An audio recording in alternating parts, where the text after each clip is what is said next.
something along because I was told I only had 15 minutes and I've got so much I want to say. I thought this would help me get right into it.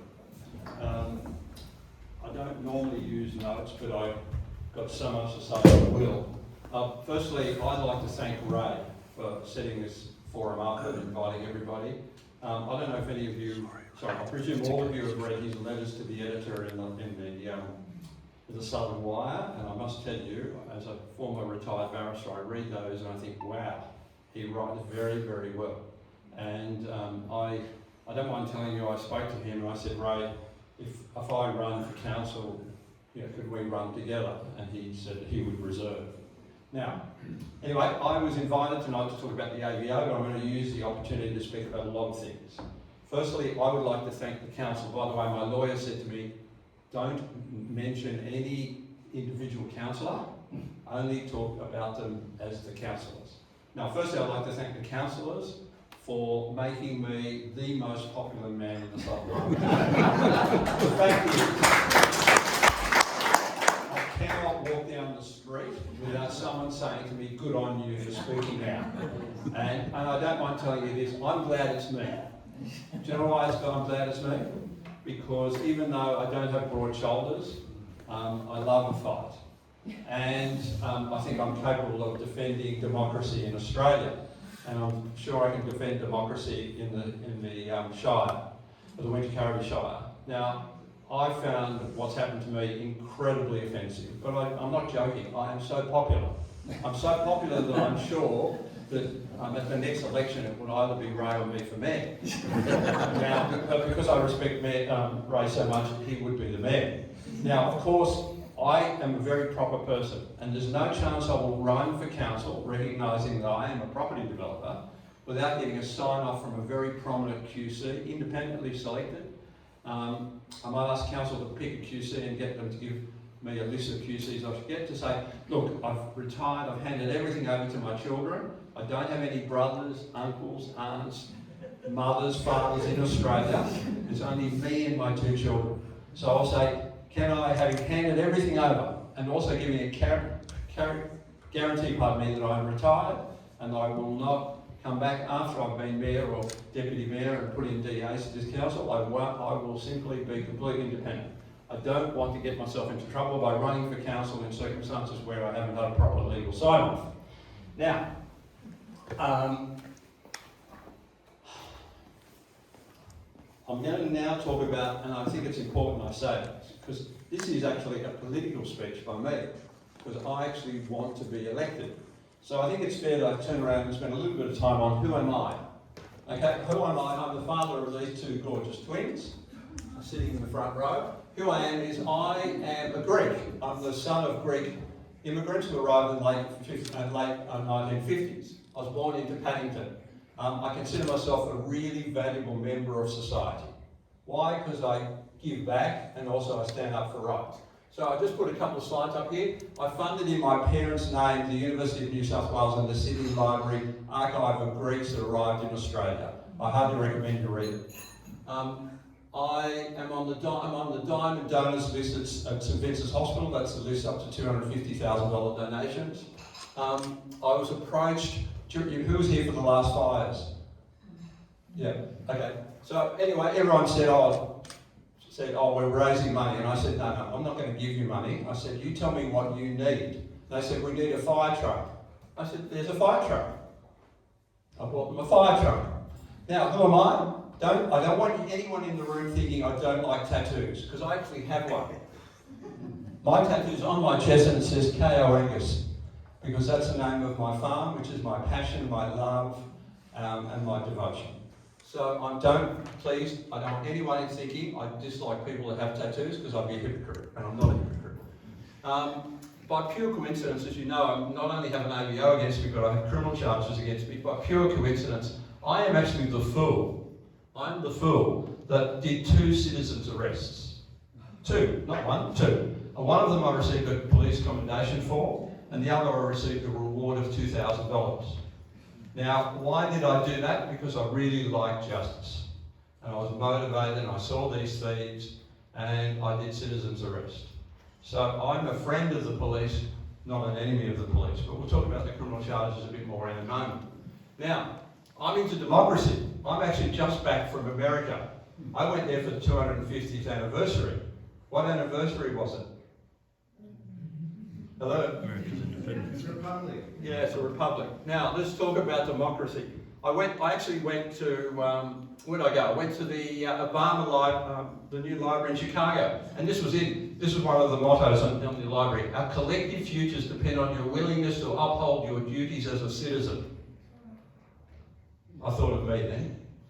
And I'm proud of myself. I'm proud of the fact that I speak out. Here's another one. Martin Luther King. Our lives begin the day we become silent about things that matter. And let me tell you, I've never seen a council that has more things that matter all at once. And so I am so into it. Here's another article, again, the Southern Wire, which I love. I wake up every morning and first thing I do is I go to Southern Wire and I read the stories. And I'm so grateful for Paddy Moylan.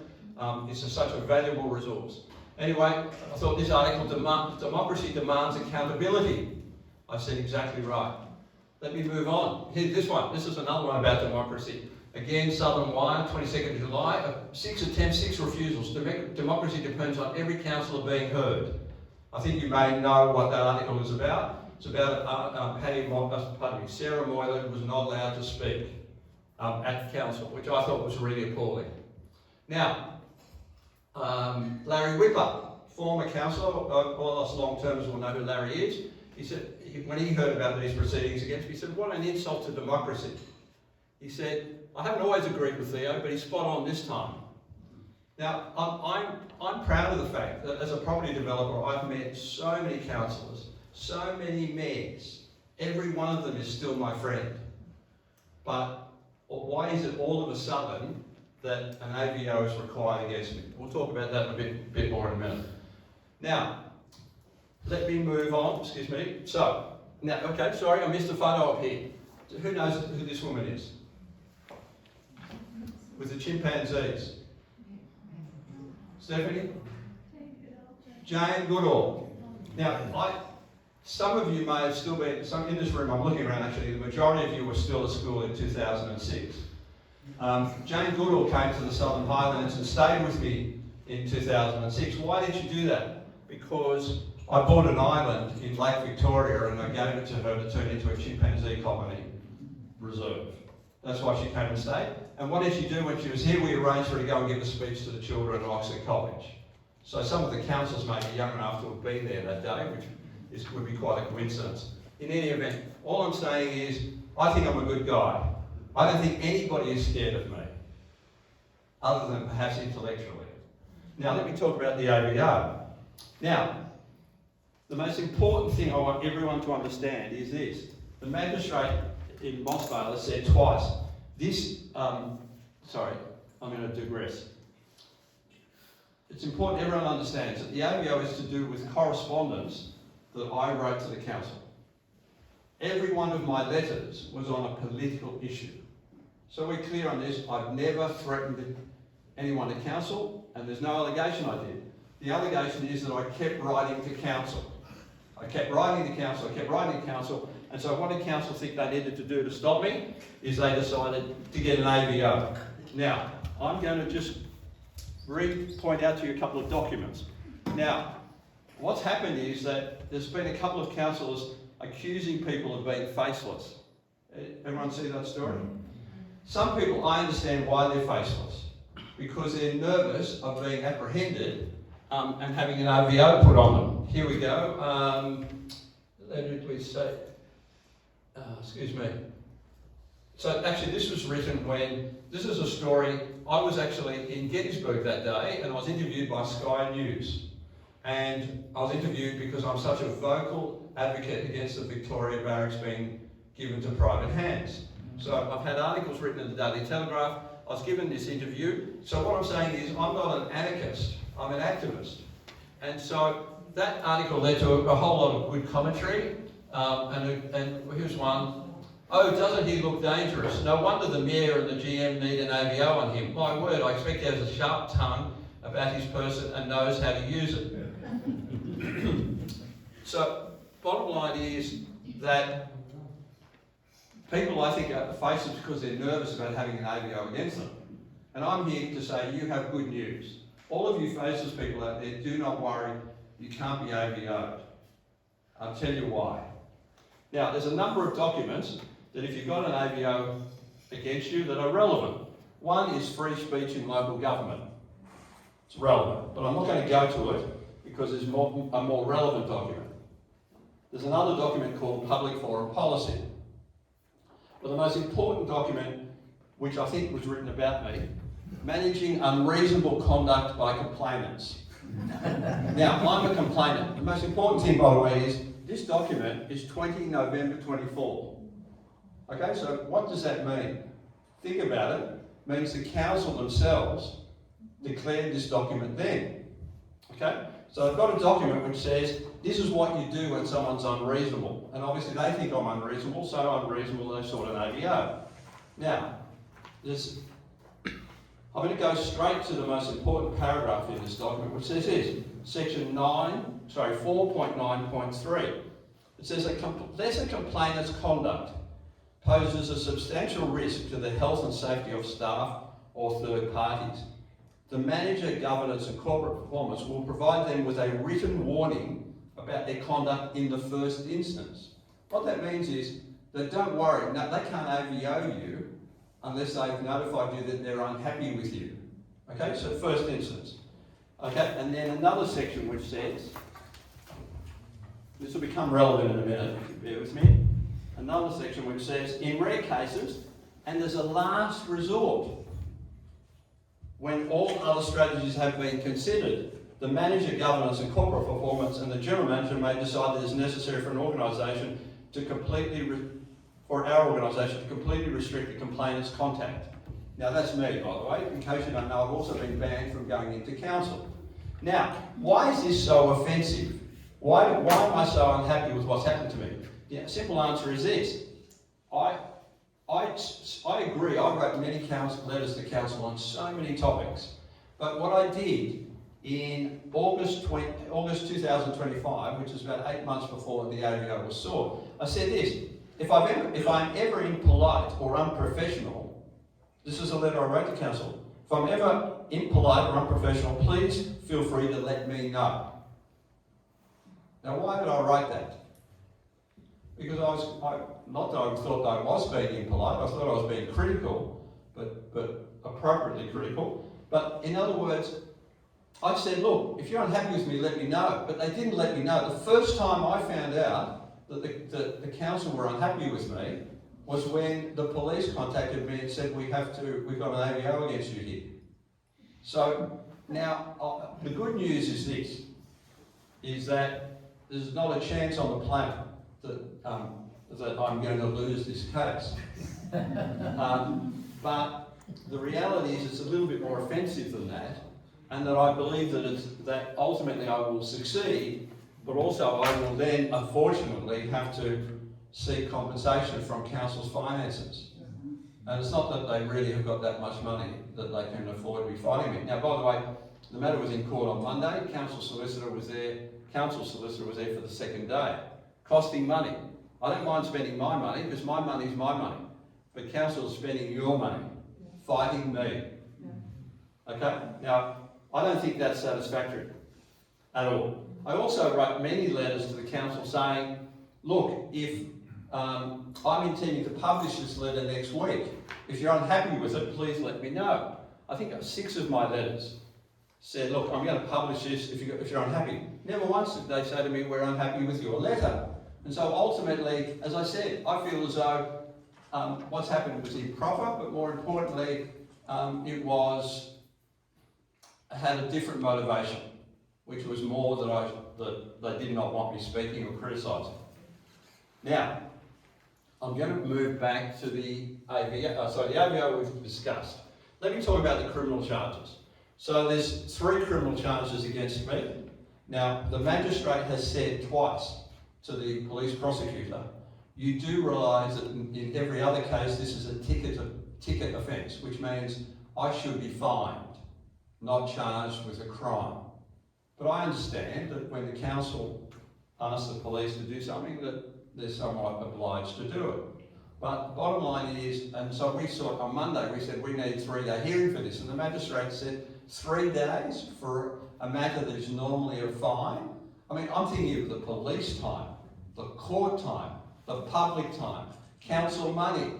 This is ridiculous, particularly in circumstances where council's own policy said that you've got to let me know that you're unhappy. And so all you faceless people out there, don't worry, show your face, don't be scared, because they're obliged to let you know, all right, that they're unhappy with you. And if you get that notice that they're unhappy with you, then maybe you can slow down.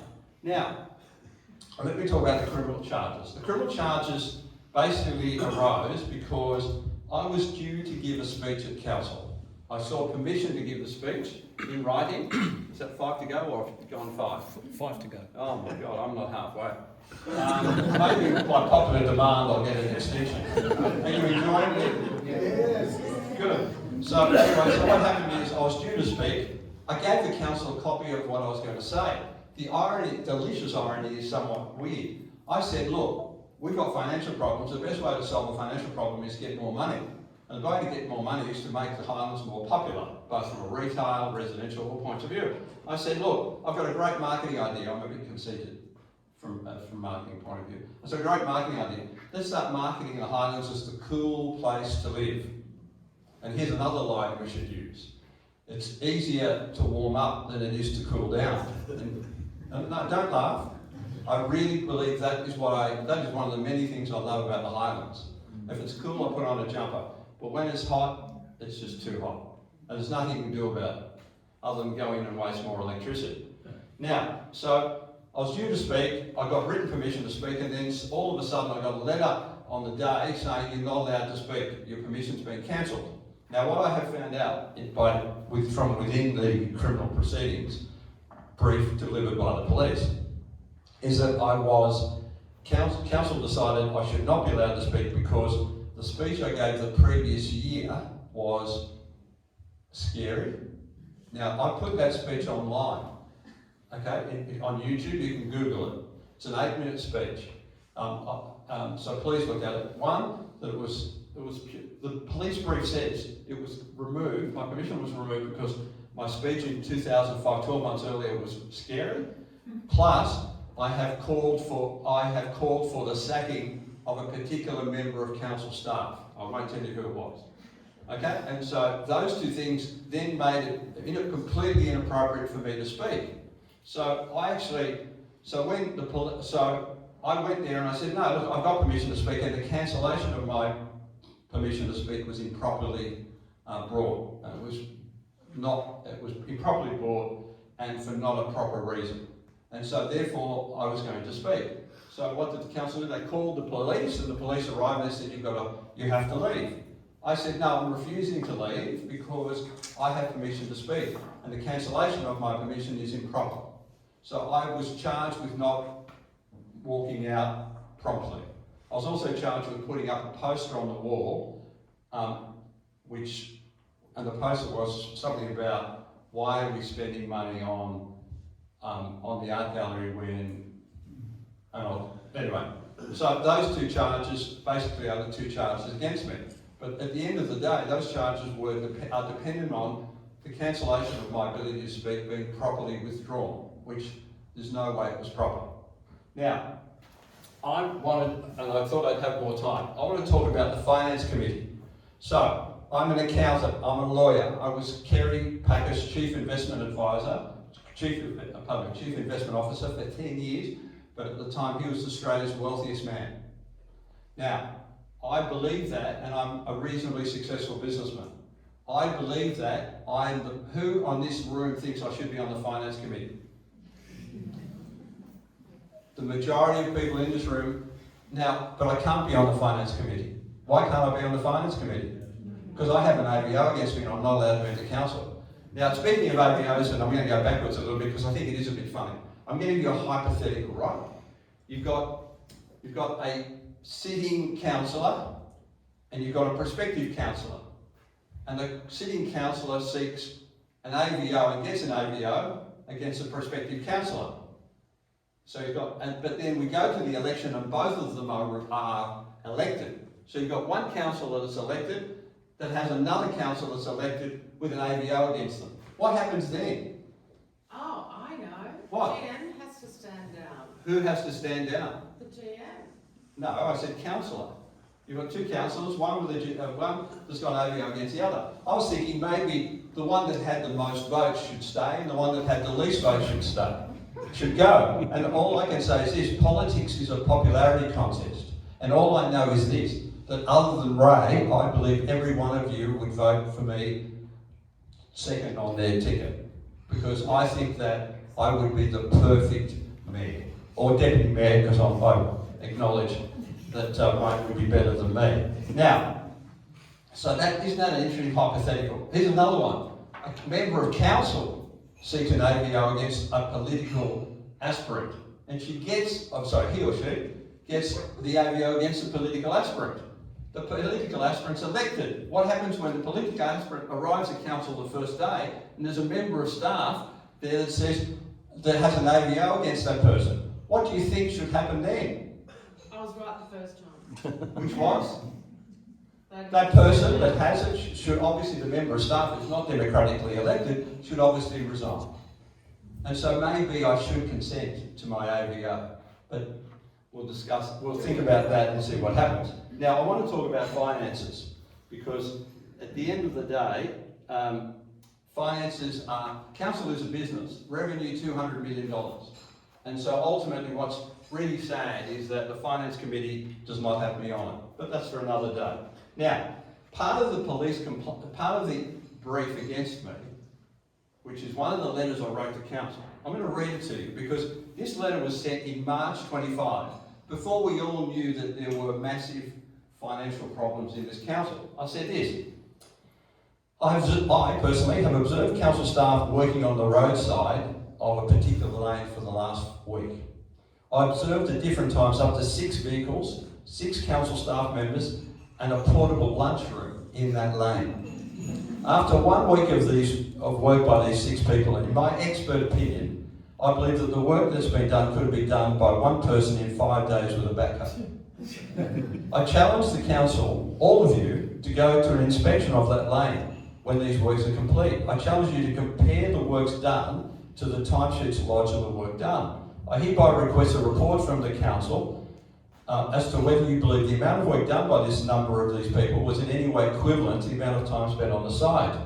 This work is better off being tendered to third parties. Now what's really funny about this? This letter is part of the police complaint against me for the AVO. I mean, to me, I thought I was a prophet.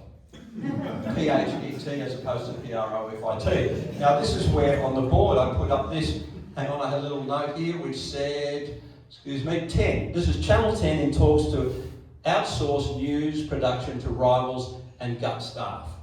Okay? Now, I believe that our capital works program is being done inefficiently.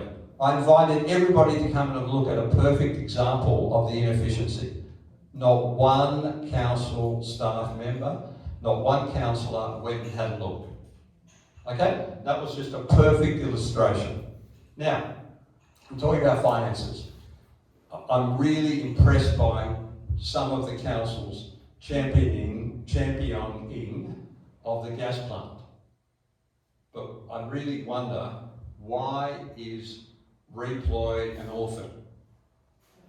Okay, we're having rallies for the gas plant, we're having this. As I said, one of the councillors is really championing and taking it between her bit and saying, we're going to fight this. I haven't seen.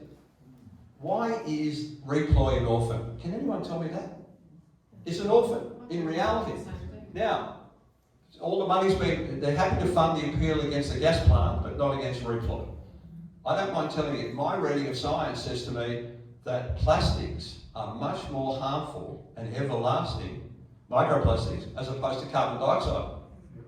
And so ultimately, I don't get it. I just don't understand. I'm a logic guy, and I would pull my hair out. And let me be clear on this. I will not, if I'm on council, I will not bend the knee to anybody. And I will not ask anybody to bend their knee to me. And all I know is I find it astonishing that 7 people can agree on everything. My 2 children and I can't agree on anything. So why is it that 7 people can always agree? It's the most astonishing thing I've ever seen. Okay, but I will not call for knee benders. Knee benders are for the king and the king's property and things related to the king. Now, I'm full of ideas. I'll give you a couple of examples. I recently had a court case against the council about a development I proposed at Mostar. To me, it was the best development I've ever proposed from a low-cost housing providing rental accommodation. We went to council, had a pre-DA, which you pay for. The guy that saw us, we ticked off everything, and we thought this is going to be easy. We put in the DA, then someone else looked at it, and then didn't like any of it. So we had to go to court. Okay, I've got a couple of ideas about this. I spent $200,000 on lawyers and experts. Council also used outside lawyers and outside planners. I spent 200, maybe they spent 200. Bottom line is, I guarantee you I will win that case. By coincidence, the judgment's out on Friday. It's as obvious as the nose on my face that we will win. But what went wrong is this, is that one, if I was in council, I would say, listen, when you do pre-DAs, we're bound by, I'd say to my staff, we're bound by them. You can't change your mind. We need to get on with this. So I would make pre-DA findings compulsory. 2, clearly council went to their lawyers and their lawyers said, oh, we can win this. But do you know why they said we can win it? Because if they say we're not going to win it, it doesn't happen and they don't educate their children in private schools. So I believe always what should happen is that you should go to outside lawyers and say, should we fight this appeal? And you say to the lawyers, we're not going to give you the gig. We just want to know whether you think we will win. But that doesn't happen here. By the way, it doesn't happen anywhere, but so maybe I have to go to state government to fix this. But at the end of the day, we have to look at ways of saving money. And outsourcing the capital program may be a solution, because what I saw that day revolted me from the point of view of the lack of productivity from these people. And the amount of machinery there, and the lunchroom was so glamorous. Oh my goodness. So, excuse me 1 second.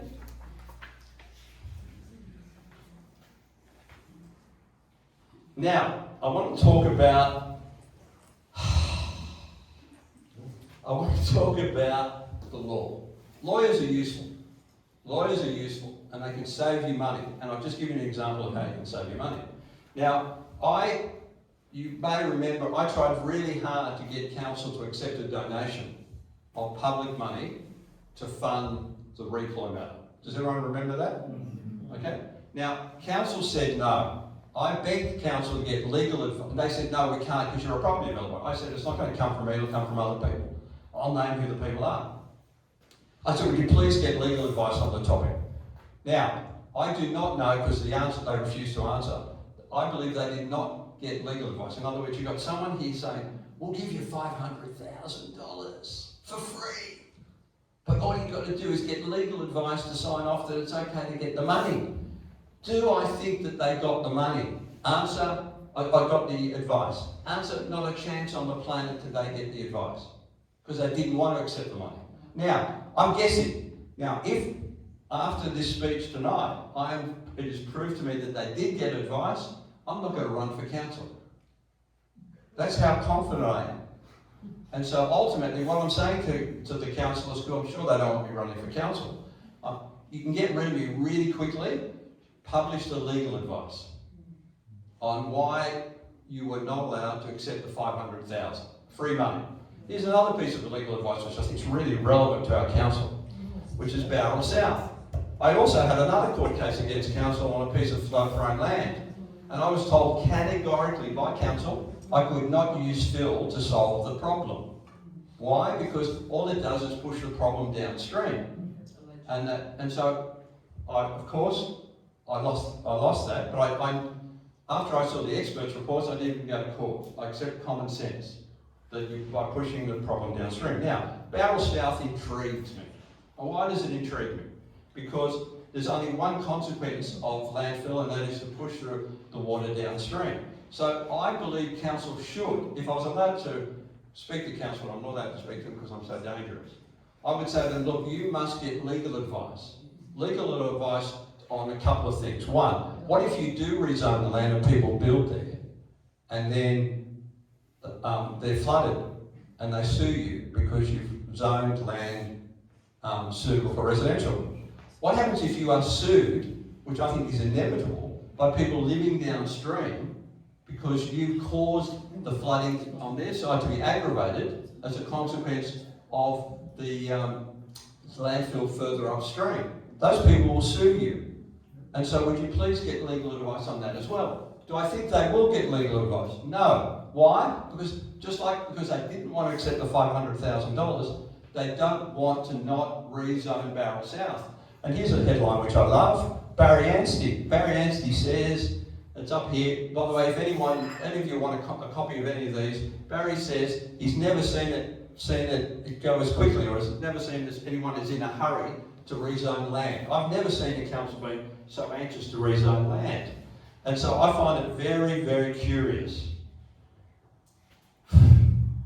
Sorry, pardon me. 2 more minutes. Oh my Theo, God. 2 more minutes. Geez, that's not fair. The art gallery. Okay, now the art gallery is interesting. I saw a headline which really worried me. And again, thank you, Southern Wire, for keeping me informed. It said, secret deal reveals gallery funding approved 6 months before. Now, why did that happen? Can someone please tell me why that happened? Now, DA times. Here we go, here's one here. As I said, anyone wants any of this? 5th of August 2026, DA disaster, Wingecarribee still ranked the worst in New South Wales. Anyway, there's too much to talk about. Ultimately, I believe that the AVO against me is improper. I believe I'll succeed in it. I don't want you guys thinking I'm a criminal, because I'm not. I think I'm a good guy. I think I've been here for 35 years. I think I'm great for the area. It's a shame I'm not on the finance committee.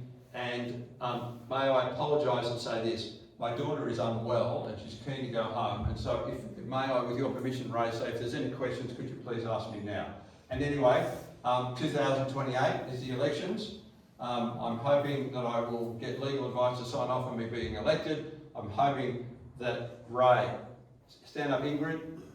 Stand up. Stand up Ingrid, you'll meet her in the next few years. She's also elected. Because what happens is I don't want to be on council with any of the existing 7 knee benders. I only want to be elected if none of them are elected. And the best way to do that is to put myself number 5 on the ticket of somebody, preferably Ray's, and so that I'm only elected knowing full well that none of the 7 have been re-elected. Is that clear? That tactic clear? Anybody object to me running for council, put your hand up, feel free. No hands. Okay, thank you so much. Questions, if with your permission, Ray.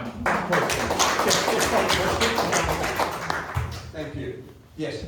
Are you aware of any tenure the council might have over the South Barrel site? Do they have a development agreement with the developers? Or if not, why have they spent money, public funds, 1 on the sewage treatment system and 2 on a master plan and flood? That's a really great question. I've got a solution for you. Let's all invite one of the councillors to the next meeting. Do we agree? We should get and ask that question. Hands up if you agree that's what we should do. Great, that's it. It's unanimous. We're going to have one of the councillors come up and answer that very good question. I don't dare answer it because I could get a knock on the door from the police tomorrow morning. Next. Yes. So I'm very concerned about your AVO story, and it is less about your august career and the improbability of such a thing, and it is much more to do with the fact that individuals in the council leveraged obviously personal relationships with people in the police to execute a public order like this. It is for violence. That's the V. Violence, and there is nothing in your stature or your manner that suggests anything else but care for the community. So I'm horrified by this. And I think that it should be right up there with report and this damn data centre thing as a key issue, pointing to the rot that is in the council. Thank you. I'll reply as follows. Yeah. God gives the heaviest loads to those that can best bear it, and I can bear it. So do not be concerned for me. But what I want you to do is stay angry until 2028. We have to vote these people out. Unfortunately, in America, we don't have midterm elections as they do in America. So, but anyway, keep up the anger. And as I said, part of me thinks I really do want to lose the AVO so I can get to council on the day and have some fun. But unfortunately, it's unlikely that I'll lose the AVO. Any other questions? Yes. The concept of psychosocial harm was introduced by a certain councillor in one of the meetings. Yes, crazy stuff. Yes. What is that? I know what it is, but what's your take on it? No, my take's irrelevant. My take is I'm a logic guy. I really want a whole lot of questions answered. And the best way to do it is that we all call for the councillors to start coming to these forums and answering questions. Because at the end of the day, I'm only guessing their reasoning. I want someone to tell, I'd love every councillor that's there now, particularly the 7 e-benders, to put in writing for me in 20 words why they voted not to spend the money on the poly appeal, but they spent the money on the gas-fired information centre appeal. Okay? Let's get them here, please. And if they don't come, please, let's put that as a demerit, and we make sure that everyone knows that that they refuse to come and be heard. Okay? If I'm the mayor or deputy mayor, I will go on Graham Day's program once a week, and I will answer everybody's question. Thank you. Vote for Ray. Barry and Steve, last but not least, and I mean not least. Go ahead, Barry. I don't think there's any point in asking any of the current councillors to come along and talk about why Because they won't. Barrel South exists. I think the person you've got to ask